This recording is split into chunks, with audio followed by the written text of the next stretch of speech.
السلام علیکم۔ زندگی میں چھوٹے یا بڑے، مشکل یا آسان بہت سے کام ہوتے ہیں جنہیں نپٹانا لازمی ہوتا ہے، اور کچھ کام ایسے ہوتے ہیں جنہیں ہم نے خود اپنے اوپر لازم کیا ہوا ہوتا ہے یا جنہیں کرنا ہمیں پسند ہوتا ہے، اور بعض کاموں کو پورا کرنا ہماری جاگتی آنکھوں کا خواب ہوتا ہے۔ ان میں سے کسی بھی قسم کا کام ہو، اس کو پورا کرنے کے لیے ہم کبھی نہ کبھی اپنے آپ سے یہ سوال ضرور کرتے ہیں کہ مجھے اپنے ارادے میں کامیاب ہونے کے لیے کیا کرنا چاہیے۔ اس کے جواب میں چند باتیں کہی جاتی ہیں۔ نمبر 1، جس کام کو کرنے کا ارادہ ہو اس میں کامیابی کے لیے سب سے پہلے اس کے انجام کو سمجھنا اور اس انجام کو پانے کی تڑپ پیدا کرنا ضروری ہے۔ نمبر 2، اس کے ماہرین سے اس کام کو کرنے کا طریقہ سیکھنا ضروری ہے۔ نمبر 3، اس میں آنے والی ممکنہ رکاوٹوں کو جاننا اور ان کا حل تلاش کرنا ضروری ہے۔ نمبر 4، چھوٹی چھوٹی چیزوں سے اس کام کو شروع کرنا ضروری ہے۔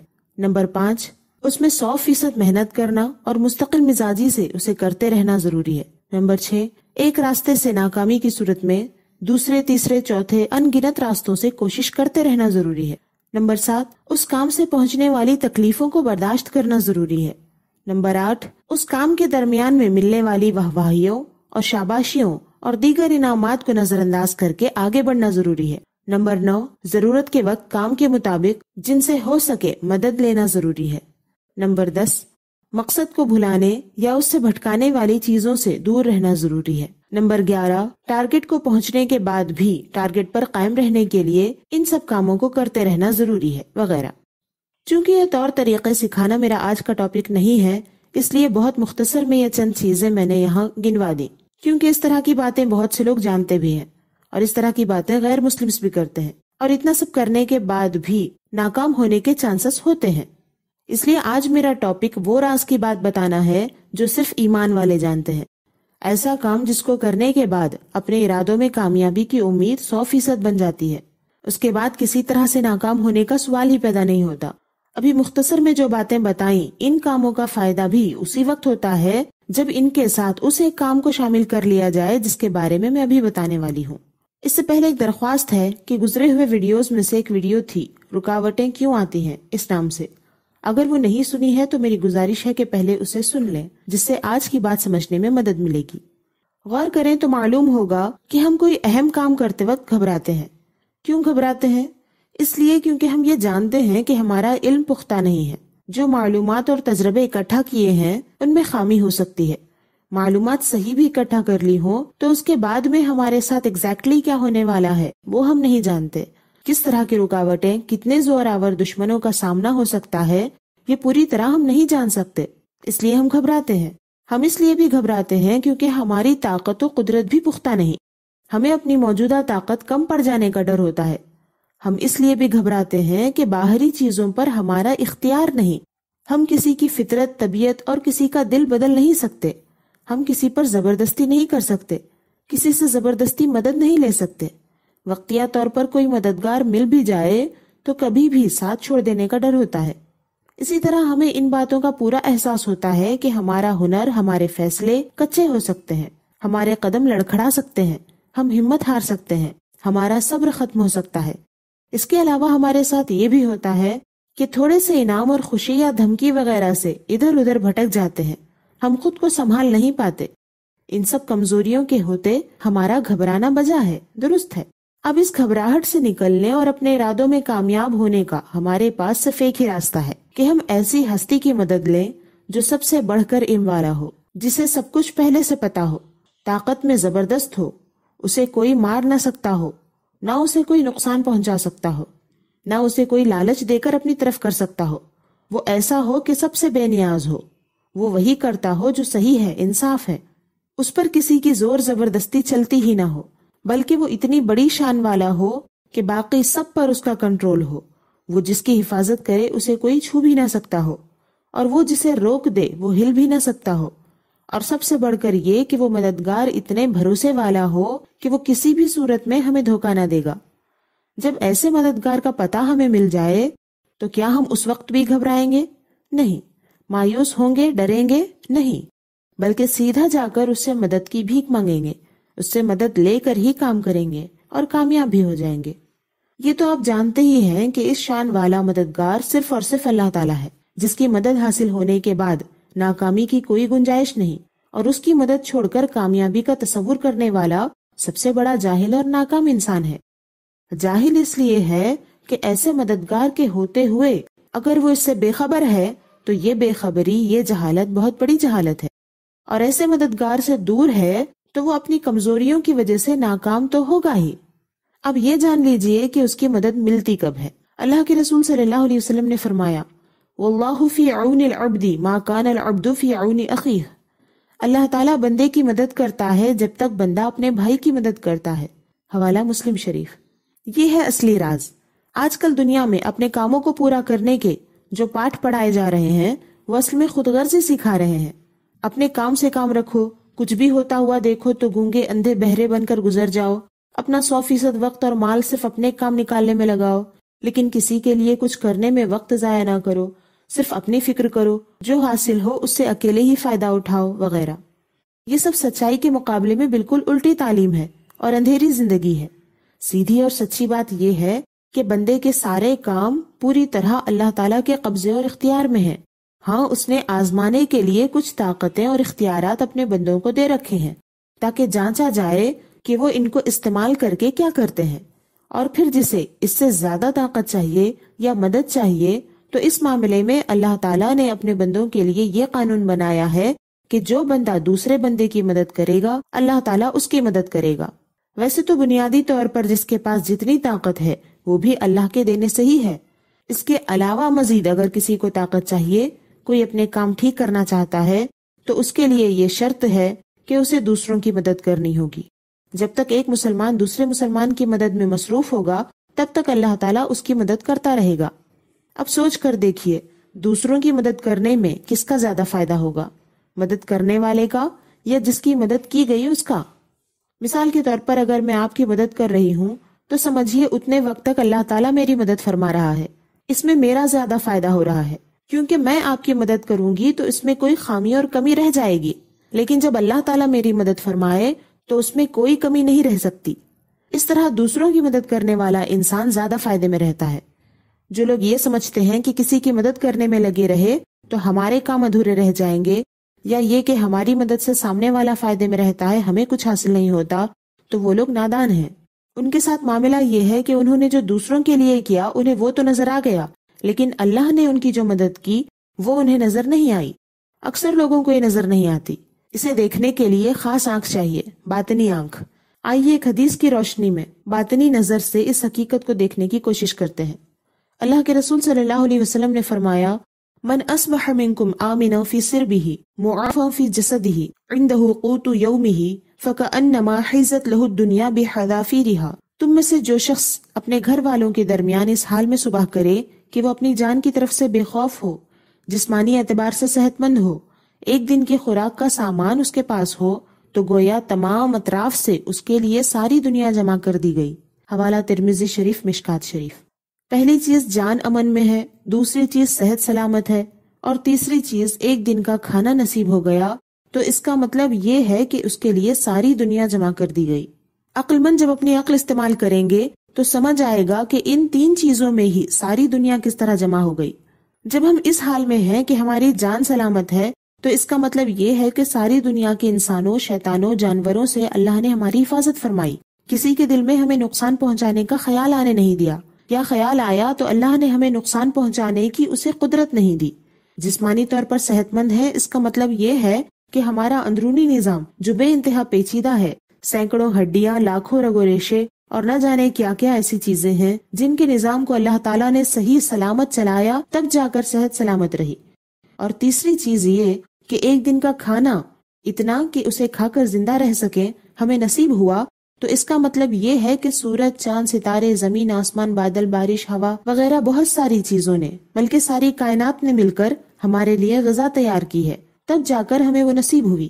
اس کے علاوہ بے شمار حادثات اور بلیات سے ہم سلامت رہے، زلزلے نہیں آئے، آندھی طوفان نہیں اٹھے، آگ نہیں لگی، پہاڑ اور آتش فشاں نہیں ٹوٹے، جانوروں کا حملہ نہیں ہوا، زہر نہیں پھیلا، اور اسی طرح بہت کچھ ہوا اور بہت کچھ رکا رہا، تب جا کر ہمیں جان کی سلامتی، صحت کی بحالی اور ایک دن کا کھانا نصیب ہوا۔ اور یہ سب کرنے والا اللہ تعالیٰ ہے۔ یہ اللہ کی مدد ہی ہے کہ اس نے اس طرح سے اپنے بندے کے لیے ہر طرف سے دنیا سمیٹ کر دی تاکہ وہ اپنا مقصد حاصل کرے، زندگی میں کچھ کرے۔ ہم اندازہ ہی نہیں لگا سکتے کہ اس طرح غائبانہ طور پر اللہ تعالیٰ ہماری کتنی مدد کرتا ہے۔ سوچ کر دیکھیے کہ صبح اٹھتے ہی اگر ایسا ہو کہ ہمیں نظر آنا بند ہو جائے، یا کوئی نس ہی دب جائے، کوئی دشمن ہی گھیر لے، یا آگ ہی لگ جائے، یا کچھ بھی ایسا ہو جائے، تو کیا ہم اپنا کام، اپنا مقصد، اپنا خواب پورا کر سکتے ہیں؟ نہیں، وہ اللہ ہی ہے جو ہماری مدد فرما رہا ہے، اور اسی کی مدد سے سب کچھ ممکن ہے۔ ہم جب دوسروں کی مدد کرتے ہیں تو اسی طرح غائبانہ طور پر کئی طرح سے اللہ تعالیٰ ہماری مدد کرتا ہے۔ یہاں یہ بات یاد رکھیں کہ اگر اللہ چاہے تو بغیر کسی شرط کے، بغیر کسی قید کے اپنے بندوں کی مدد کر سکتا ہے، لیکن اس نے ہم انسانوں پر یہ مہربانی کی ہے کہ دوسروں کی مدد کرنے کے بعد اس نے اپنی مدد کا وعدہ فرمایا ہے، اور پھر اپنی مدد بھی وہ اکثر کسی انسان کے ذریعے ہی پہنچاتا ہے، تاکہ اس طرح ہم انسانوں کے حصے میں ثواب لکھا جائے جس کی ضرورت ہمیں ہے، اور اس لیے تاکہ اس کے بندے آپس میں محبت سے رہیں، ایک دوسرے کی قدر و اہمیت کرتے رہیں، اس طرح زندگی آسانی سے گزرے۔ اللہ تعالیٰ اپنے بندوں سے کتنی محبت کرتا ہے کہ انسانوں کے دلوں میں انسانوں کی اہمیت بنائے رکھنے کے لیے یہ خوبصورت قانون بنایا کہ تم اپنے بھائی کی مدد کرو، میں تمہاری مدد کروں گا، تم کسی ضرورت مند کی ضرورت پوری کرو، میں تمہاری ضرورت پوری کروں گا، تم کسی کی مشکل دور کرو، میں تمہاری مشکل دور کروں گا، تم کسی کا غم دور کرو، میں تمہارا غم دور کروں گا، تم کسی کے لیے آسانی کرو، میں تمہارے لیے آسانی کروں گا، تم کسی کی عزت رکھو، میں تمہاری عزت بچائے رکھوں گا۔ اللہ کے رسول صلی اللہ علیہ وسلم نے فرمایا، الخلق عیال اللہ فاحب الخلق الی اللہ من احسن الی عیالہ۔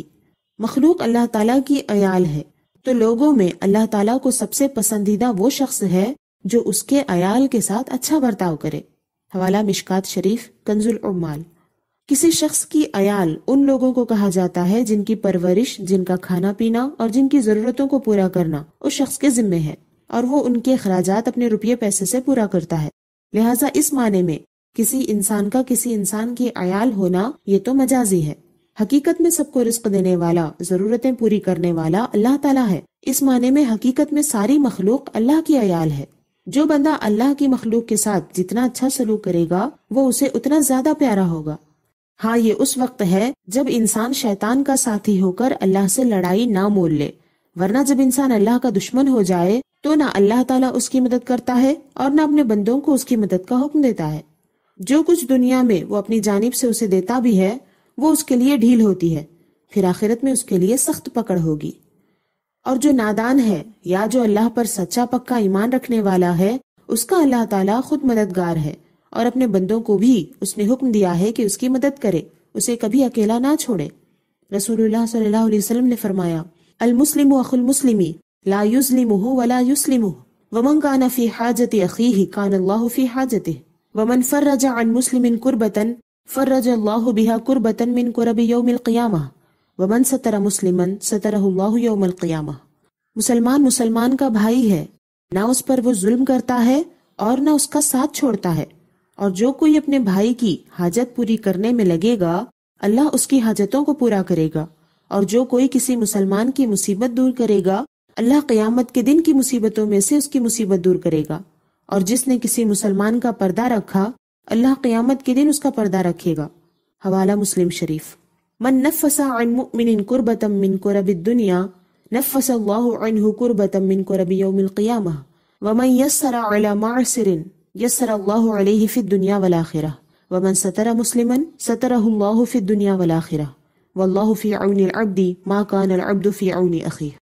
جو کوئی کسی مسلمان کی تکلیف اور پریشانی دور کرے اللہ تعالیٰ قیامت کے دن اس کی مصیبت اور پریشانی دور فرمائے گا، اور جس نے کسی کی مشکل آسان کر دی اللہ تعالیٰ اس کے لیے دنیا اور آخرت میں مشکل آسان کر دے گا، اور جس نے مسلمان کی پردہ پوشی کی اللہ تعالیٰ دنیا اور آخرت میں اس کی پردہ پوشی فرمائے گا، اور اللہ بندے کی مدد کرتا رہتا ہے جب تک بندہ اپنے بھائی کی مدد کرتا ہے۔ حوالہ مسلم شریف، ترمذی شریف، مشکات شریف۔ ایک طرف تو اللہ تعالیٰ نے یہ بڑا ہی خوبصورت اور بہترین قانون بنایا جس سے دوسروں کی مدد کرنے والے کے سارے کام بن جاتے ہیں، دوسری طرف شیطان نے انسانوں کو اللہ کی مدد سے دور رکھنے کے لیے ان کے دل میں یہ ڈر پیدا کر دیا کہ دوسروں کی مدد میں لگے رہیں گے تو ہمارے کام ادھورے رہ جائیں گے، جبکہ حقیقت میں ہمارے کام اسی وقت پورے ہوتے ہیں جب ہم دوسروں کی مدد کرتے ہیں۔ لہٰذا ہم پر اب یہ لازم ہے کہ اللہ کے وعدے پر ایمان رکھیں اور شیطان کے وسوسے سے بچیں، دوسروں کی ضرورت کو سمجھیں اور ان کی مدد کرنے کا ڈھنگ سیکھیں۔ اس کے بعد ہماری دنیا بھی آباد ہوگی اور آخرت بھی۔ اللہ کے رسول صلی اللہ علیہ وسلم نے فرمایا، من اغاث ملہوفا کتب اللہ لہ 73 مغفرہ واحدۃ فیہا صلاح امرہ کلہ و72 لہ درجات یوم القیامہ۔ جو شخص کسی غمگین کی مدد کرتا ہے تو اللہ تعالیٰ اس کے لیے 73 بخششیں لکھ دیتا ہے، اور ان میں سے ایک بخشش تو وہ ہے جو اس کے تمام کاموں کو ٹھیک کر دیتی ہے، اور باقی 72 بخششیں قیامت کے دن اس کے درجات کی بلندی کا ذریعہ ہوں گی۔ حوالہ مشکات شریف۔ یعنی دوسروں کی مدد کا بدلہ یہ ہے کہ اللہ تعالیٰ اسے 73 انعامات عطا کرتا ہے۔ ایک انعام ایسا ہے کہ اس سے دنیا کے سارے کام بن جاتے ہیں اور باقی سے آخرت کے درجے بلند ہوتے ہیں۔ اس کا مطلب یہ ہوا کہ ایک دوسرے کی مدد کرتے کرتے ہم طاقتور بن جاتے ہیں، ترقی کرتے ہیں، لیکن شیطان یہ نہیں چاہتا، اس لیے اس نے مدد کرنے میں نقصان کا ڈر دلایا اور انسان بے وقوف ڈر گیا، جبکہ اللہ تعالیٰ نے اس غلطی سے بچانے کے لیے واضح طور پر بیان فرمایا، وَالَّذِينَ كَفَرُوا بَعْضُهُمْ أَوْلِيَاءُ بَعْضٍ إِلَّا تَفْعَلُوهُ تَكُنْ فِتْنَةٌ فِي الْأَرْضِ وَفَسَادٌ كَبِيرٌ۔ اور کافر آپس میں ایک دوسرے کے مددگار ہیں، تم ایسا نہ کرو گے تو زمین میں فتنہ اور بڑا فساد ہوگا۔ سورہ انفال آیت نمبر 73۔ اس آیت کا خلاصہ یہ ہے کہ کافر ایک دوسرے کی مدد کرتے ہیں، اگر مسلمان آپس میں ایک دوسرے کی مدد نہ کرے تو کفار مضبوط اور مسلمان کمزور ہو جائیں گے۔ اس صورت میں زمین میں فتنہ اور بڑا فساد برپا ہوگا۔ خلاصہ تفسیر جلالین، تفسیر مدارک۔ ہم دشمنوں کے سامنے کمزور نہ پڑ جائیں، اس لیے اللہ تعالیٰ نے ہمیں اپنوں میں سے ہر فرد کو مضبوط بنائے رکھنے کی پوری تعلیم دی ہے، یہاں تک کہ آپس میں ایک دوسرے کی مدد کرنے کو اپنی نفل عبادت کرنے والوں سے زیادہ ثواب عطا کیا۔ اللہ کے رسول صلی اللہ علیہ وسلم نے فرمایا، السعی علی الارملۃ والمسکین کالسعی فی سبیل اللہ واحسبہ قال کالقائم لا یفطر وکالصائم لا یفطر۔ یعنی اللہ کا جو بندہ کسی بیوہ، کسی بے سہارا عورت اور کسی مسکین حاجت مند کے کاموں میں دوڑ دھوپ کرتا ہو، ان کی خدمت کا کوئی کام کرتا ہو، تو وہ عمل بھی ایسا ہے جیسے وہ اللہ کی راہ میں کوشش کرتا ہے۔ حضرت ابو ہریرہ رضی اللہ عنہ فرماتے ہیں کہ میرا خیال ہے کہ اس موقع پر آپ صلی اللہ علیہ وسلم نے یہ بھی ارشاد فرمایا کہ انہیں وہ اجر و ثواب ملتا ہے جو دن بھر روزہ رکھنے اور رات بھر عبادت کرنے والے کو دیا جاتا ہے۔ حوالہ بخاری شریف، مسلم شریف۔ ہمارے بزرگ انسانوں کی اہمیت کو جانا کرتے تھے، اس لیے کسی کی مدد سے انکار نہیں کرتے تھے۔ مدد کرنے کی قدرت نہیں ہوتی یا انکار کرنے کی معقول وجہ ہوتی تو مجبوراً بڑی شرمندگی کے ساتھ منع کرتے، لیکن آج کل مدد کرنے کی کوئی خاص وجہ یا غرض تلاش کی جاتی ہے۔ کوئی غرض ہو تو مدد کی جاتی ہے، ورنہ ہمیشہ انکار ہی انکار۔ چند ہی سالوں میں ایسے غفلت اور خود غرضی کا ماحول عام ہوا ہے کہ مسلمان بھی اس بنیادی سبق کو بھول گئے، اس لیے مسلمانوں کے لیے بھی اللہ کی مدد رک گئی ہے۔ اب اس نافرمانی کا صلہ ہم بھگت رہے ہیں۔ نازک حالات میں بھی اس حقیقت سے انجان لوگ اتنی خود غرضانہ انداز میں جیتے ہیں کہ کسی کی طرف دیکھنا بھی انہیں گوارا نہیں ہوتا۔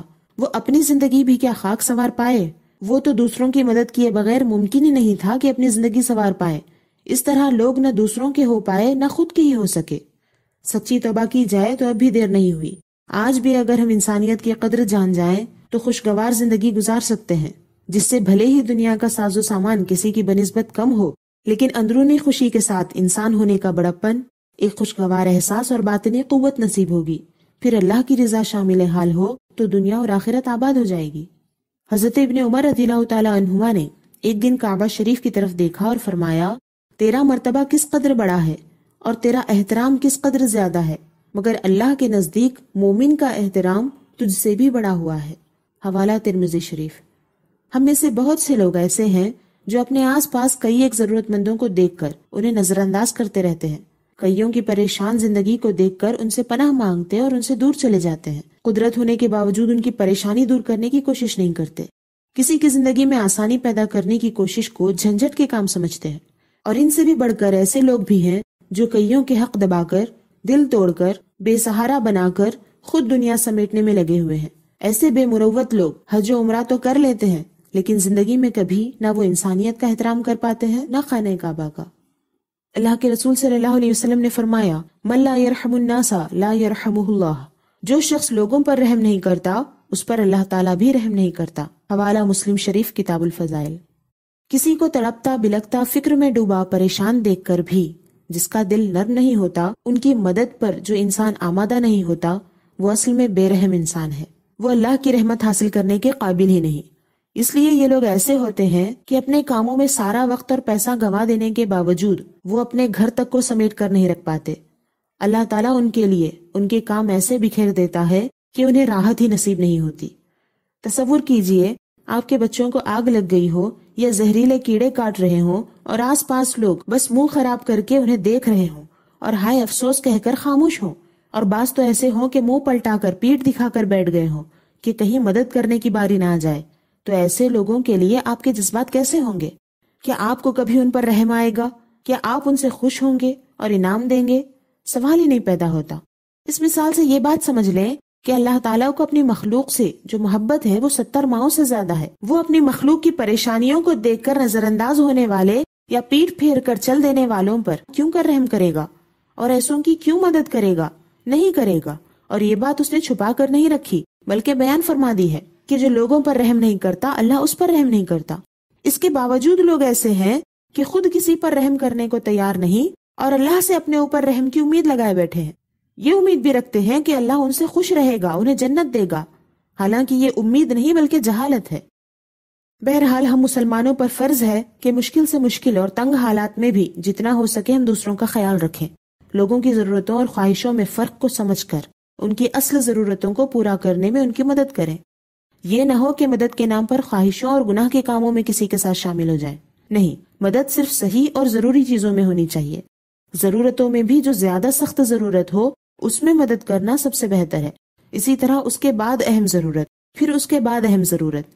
اس طرح جب ہم دوسروں کی ضرورتوں کا خیال رکھیں گے تو غیبی مدد سے ہماری ضرورتیں بھی پوری ہو جائیں گی، محنتیں رنگ لائیں گی، رکاوٹیں ہٹتی جائیں گی، کام آسان ہوتے جائیں گے۔ آخر میں ایک خاص بات یہ عرض کرتی چلوں کہ اس معاملے میں لوگوں سے بدلے کی امید پر کسی کی مدد نہ کی جائے، اس سے خلوص میں کمی آئے گی۔ بس کسی کی تکلیف دور کرنے اور اسے خوش کرنے کی نیت سے مدد ہونی چاہیے، اور اس لیے بھی کہ اگر ہم اس بات پر توجہ دیں کہ ہماری مدد کے بدلے سامنے والا ہمارے وقت پر ہماری مدد کرتا ہے یا نہیں، تو اس سے محبت کے بجائے حساب کتاب شروع ہوتا ہے، نفرت بڑھتی ہے۔ موجودہ حالتوں، جھگڑوں اور نفرتوں کی یہ بہت بڑی وجہ ہے۔ ایک نے مدد کرنی چھوڑ دی، اس کا دیکھ کر اس کی مدد کرنے والوں نے مدد کرنی چھوڑ دی، اس کا دیکھ کر اس کی مدد کرنے والوں نے مدد چھوڑ دی۔ حالانکہ یہ صحیح ہے کہ احسان کے بدلے احسان ہونا چاہیے، لیکن اگر سامنے والا احسان کو احسان نہ مانے اور اس کا بدلہ ادا نہ کرے تو اس وقت بھی ہمیں اپنا فرض ادا کرنے سے پیچھے نہیں ہٹنا چاہیے۔ حدیث مبارکہ ہے، انہا ستکون بعدی اثرۃ وامور تنکرونہا قالوا یا رسول اللہ فما تأمرنا قال تؤدون الحق الذی علیکم وتسألون اللہ الذی لکم۔ تم میرے بعد خود غرضی اور ایسے ایسے معاملات دیکھو گے جنہیں تم برا سمجھو گے۔ صحابہ اکرام رضی اللہ عنہم نے عرض کیا کہ یا رسول اللہ، تو آپ ہمیں کیا حکم دیتے ہیں؟ آپ صلی اللہ علیہ وسلم نے فرمایا، تم اپنے ذمے جو دوسروں کے حقوق ہیں انہیں ادا کرتے رہنا اور اپنا حق اللہ سے مانگنا۔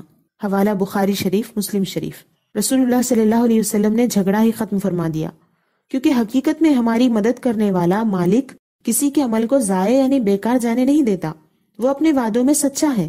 اس نے وعدہ کیا ہے کہ ہم دوسروں کی مدد کریں گے تو وہ ہماری مدد کرے گا، اس لیے ہمیں اس کے وعدے پر یقین رکھتے ہوئے اپنے بھلائی کی خاطر اللہ کی مخلوق کی مدد کرنی ہوگی، ان کے لیے اپنے دل میں رحم پیدا کرنا ہوگا، آخری سانس تک اس بات کو یاد رکھ کر اس پر عمل کرنا ہوگا۔